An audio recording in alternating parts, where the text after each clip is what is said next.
मनुष्य शरीर केवल एक बार मिलता है।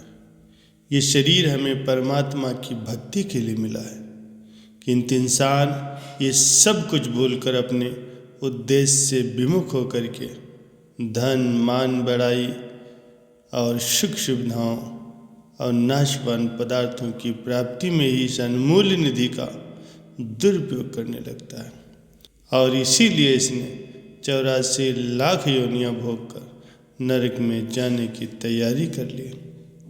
इस स्थिति से बचने का अत्यंत ही सुगम रास्ता सिर्फ महापुरुषों का सत्संग है। सत्संग मिलने पर मनुष्य जन्म का उद्देश्य पहचान में आ जाता है।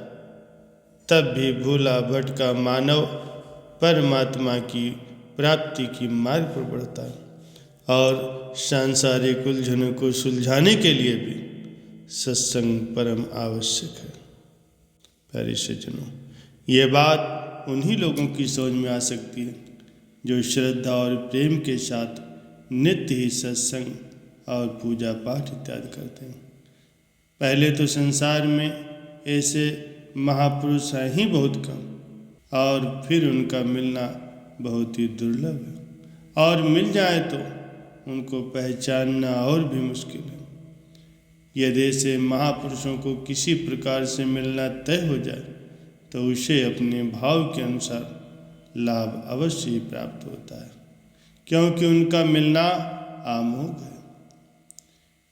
महर्षि नारद जी ने कहा है कि दुख में जब सभी रिश्तेदार, बंधु, मित्र, बांधव सब साथ छोड़ देते हैं, उस समय केवल किया हुआ कर्म और महापुरुषों का सत्संग ही साथ देता है।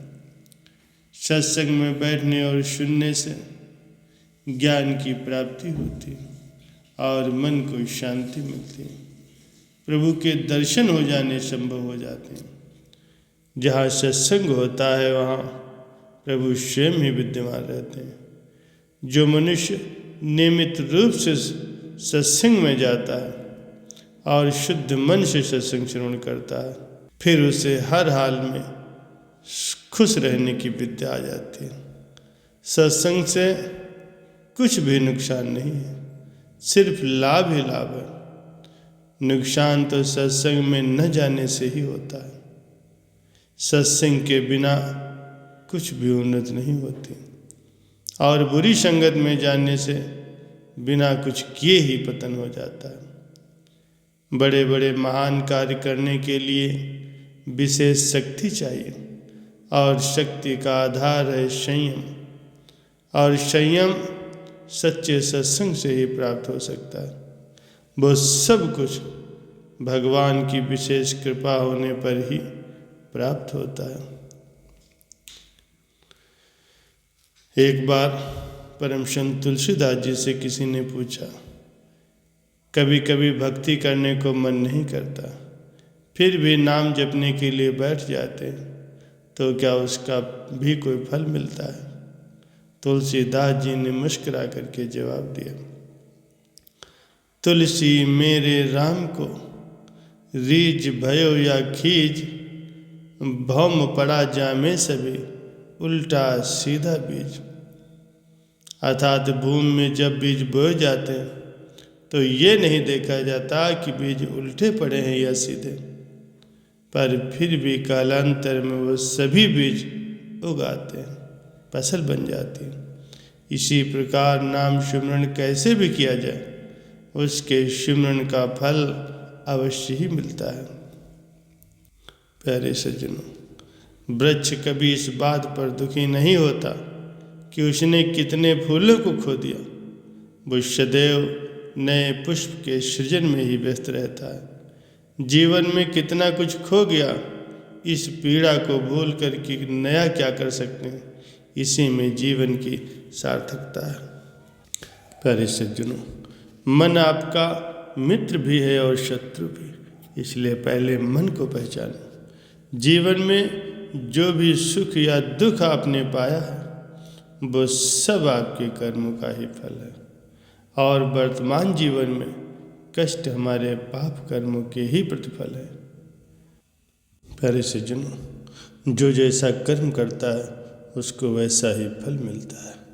बुरे कर्म करने वाले के साथ बुरा और अच्छे कर्म करने वाले के साथ अच्छा ही होता है। एक बार किसी ने प्रश्न किया कि यदि वास्तव में कर्मों का फल मिलता है तो जो लोग बुरे हैं वो अक्सर खुश दिखाई देते हैं और जो लोग अच्छे हैं वो हमेशा दुखी रहते हैं।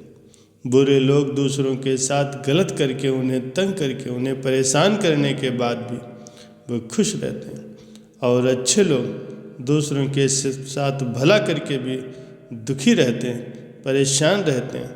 ये कैसा कर्मों का हिसाब है। वास्तव में इस बात का जो सबसे बड़ा कारण है वो ये है कि बुरा इंसान तो आपको परेशान करके, आपको तंग करके, आपको ताने मार के, आपके साथ गलत व्यवहार करके चला जाता है। उसे जो करना था उसने कर दिया और जो अच्छे लोग होते हैं वह उससे कुछ नहीं कर पाते, पर उसके बारे में मन ही मन सोचते रहते हैं या अपने मित्रों से चर्चा करेंगे कि उसने मेरे साथ गलत कर दिया। बुरे इंसान की बातें इनके दिल दिमाग में घाव कर जाती हैं और वो बुरा इंसान बुराई करके तो भूल भी जाता है कि उसने क्या किया था, पर जिसके साथ होता है वो उसे याद करते रहते हैं। उसी हिसाब से उस इंसान के साथ अच्छे इंसान का कार्मिक लिंक जुड़ जाता है। ये याद रखना चाहिए कि एक बात जो आप कर्म दूसरों के साथ करते हैं या आप मुंह से कहते हैं वो हर एक क्रिया आपका कर्म बनती है। कई लोग कहते हैं कि ये इंसान तो बहुत अच्छा है, पर मुंह से खुद की तारीफ करके, खुद कह करके सब कुछ गंवा देते हैं। पर जैसे किसी इंसान ने आपके साथ गलत किया और वो खुद इस बारे में आपसे कभी माफ़ी मांगे या प्रायश्चित करे, खुद अपने मुंह से अपनी गलती स्वीकार करे, तो आप उसे माफ़ कर देते हैं। उसने अपने वाणी के द्वारा प्रायश्चित कर्म किया जिससे उसका पहले का कर्म नष्ट हो जाता है। आप यदि खुश रहना चाहते हैं तो सबसे पहले आपको उसके साथ अपना लिंक कट कर देना चाहिए। किसी भी तरह का अगर आपका उसके साथ लिंक होगा तो ज़रूर आप दुखी रहेंगे और वो खुश रहेगा, क्योंकि जब तक आप उस इंसान से अपने आप को फ्री नहीं करते तब तक वो इंसान बार बार आपके जीवन में आता रहेगा, आपके साथ गलत करता रहेगा, आपके दिमाग को इफेक्ट करता रहेगा।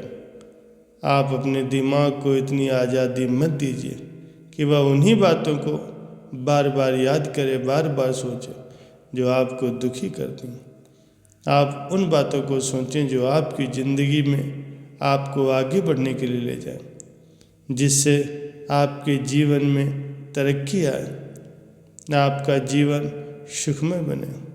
प्यारे सज्जनों, इसीलिए संत महापुरुषों के सत्संग को इतना महत्व दिया गया है कि जो व्यक्ति सत्संग में जाता है, सत्संग श्रवण करता है, वो सदैव नकारात्मक बातों से दूर रहता है और सीधे सकारात्मक बातों पर ध्यान देता है, किसी की बुराइयां नहीं देखता और उसका ये जीवन भी सुखपूर्वक व्यतीत होता है और परलोक भी संवर जाता है।